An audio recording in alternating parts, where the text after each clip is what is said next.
Alrighty, good morning, good afternoon, good evening, preppers, prepping outside the box is Josh. We're going to go over a little topic, more of a tactical side topic, and it is something that you do need to train with, so I'll be adding it to the training playlist. But anyways, we're going to go over scrubbing your vehicle, right, in an SHTF situation. So it's not something that you're practicing now, well, you're practicing now, but something that would apply to a, world without rule of law, right?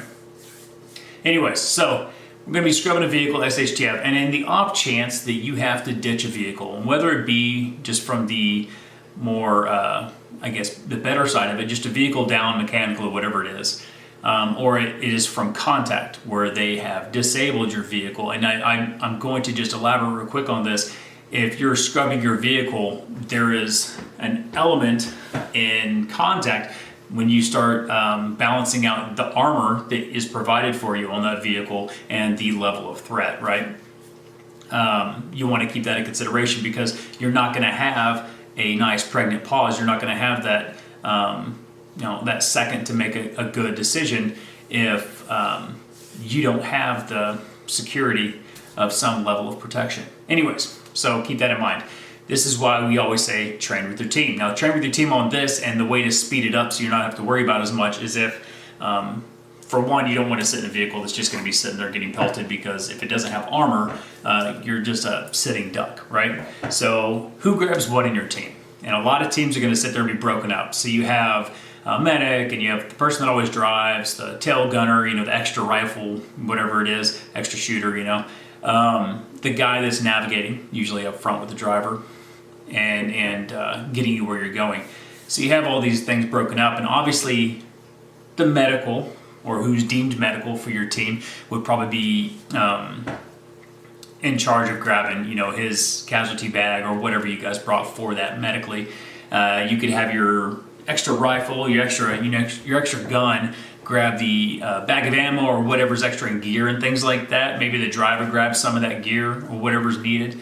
And then obviously for the navigator, he can be dealing with comms. So not the comms that everybody's wearing, but the comms is designated for that vehicle, like your secondary comms, or in that case, it might be your primary comms. And obviously your pace plan changes, right? We've talked about that. So everyone's designated something so it moves fast and swift, right? We're not trying to be like rambling through trying to figure out what's going on. People have a job, people execute their job, and you get out of the vehicle fast. Anyways, and you can get into, and we're not going to right now, the ways to get out of the vehicle and cover fire and all this kind of stuff, and where you're going to move and bound and all that kind of stuff. But all we're talking about is literally scrubbing the vehicle. So a good habit to get into also, and this will save you a lot of time, is anything intel-wise. Maps, stuff, the coordinates, locations, routes, all that kind of stuff. All the really important stuff that puts you, or anything you consider that could be used against you, put you at risk. All that kind of stuff needs to be left on your persons or in your gear, your immediate gear that you wear. So as long as all that stuff's on you, and each person that has their own, it's on them when you bounce.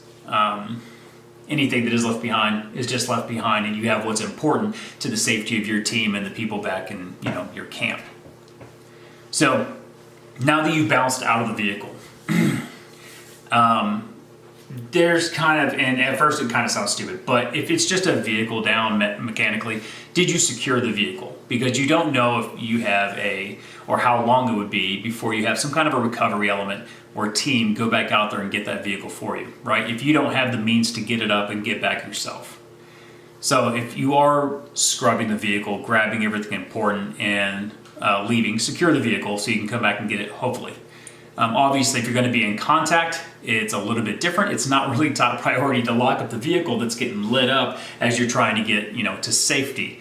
And I mean, no matter what, as long as you have the intel, like we were saying, on your body, on your persons, when your team bounces, if you miss a medical bag, if you miss hopefully not. Hopefully you guys have some kind of, individual first aid kit or anything like that.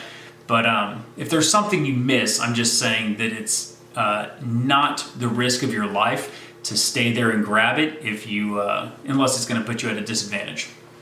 So if that makes any sense, I'm just saying, as long as you have the intel on your body, bounce out, extra ammo and stuff like that is not going to be as important while you're trying to evade or trying to get away and break contact. So I will touch really quick on this. I wanted to do a whole video on it, but it goes a little hand in hand with this too. Let's say you guys are moving down, you have the ability to cross load, which means hopefully you're not doing solo runs, you're not out there by yourself in a vehicle, you have some kind of a tailing element or maneuvering support or whatever you want to say. But the ability to cross load. So the first things first, obviously if it's just mechanically down, you can try to get it up, or you can just do the cross loading, and it's just bringing up door to door, grab and squeeze, alert, and then get the fuck out of there, right? Or GTFO. So if you're in contact and you're doing this, obviously the first thing you need to do is think about the level of threat and the level of armor, because it's going to change what you're doing. But let's say that you have the correct level of armor for what you're facing and you have the ability to do this.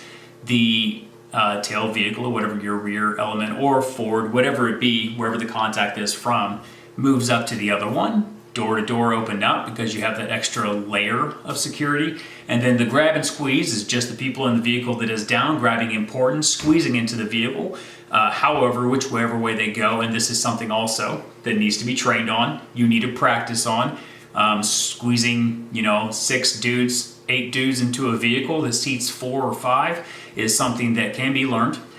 But you grab and squeeze. The alert can be various ways, depending on if it's the level of noise and chaos or whatever's going on. It could be something as simple as a couple honks of the horn or whatever it is, right? But anyways, then that security element that's doing the suppressive, the covering fire, they can get into the vehicle at the end or in the bed of the truck or whatever it is, and then you guys can GTFO. So that's just a quick thing on cross-loading. Like I said, keep in mind the level of threat and the level of your armor. Not everybody's going to be lucky enough to have some kind of an up-armored vehicle. If you do, great. If you come across one, you find one, like I said, it's SHTF, things happen. Then awesome. Then you have an extra ability that gives you an advantage over most people, right?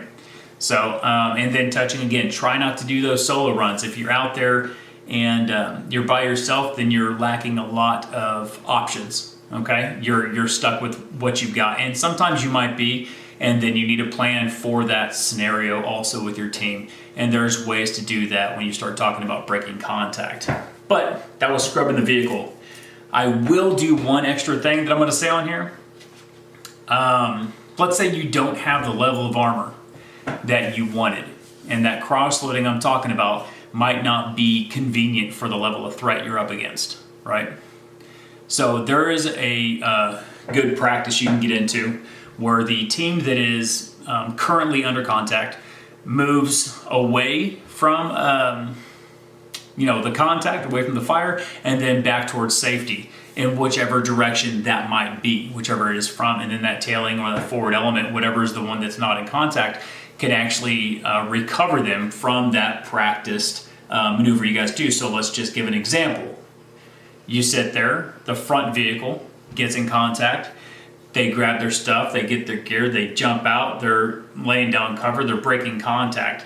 Right? So the fire or contact's coming from up here, they get out of the vehicle and move away from contact and then back down towards safety. And that can be broken up in a lot of different ways. Maybe you have estimated 2 blocks. Let's say you're in an urban environment, over 2 blocks, down 2 blocks, or away from contact 2 blocks. So you can break it down like that. That way that tailing element knows that you're braking. Hopefully you've got comms that are working, or you guys have an understanding of what's going on. And that element in the rear, that recovery, can move to that location to grab them as they're getting there. That way they can, for one, secure that area and provide some kind of layer of added security on their, egress, on their way to you. Anyways, that's a little warm and fuzzy. Maybe a lot to think about. I don't know. There's a lot of elements in this, and I wish I could get more into it. A lot of this is classes and classes that you do training on and practice, but to give you a warm, fuzzy on it, scrubbing the vehicle, have jobs, right? Predetermined. Grab what you need. If it's not important, like not intel, not something that can come back and harm you, then it's not worth your life. And then just remember trying to avoid solo runs, cross-loading, and think about threat level and level of armor, right?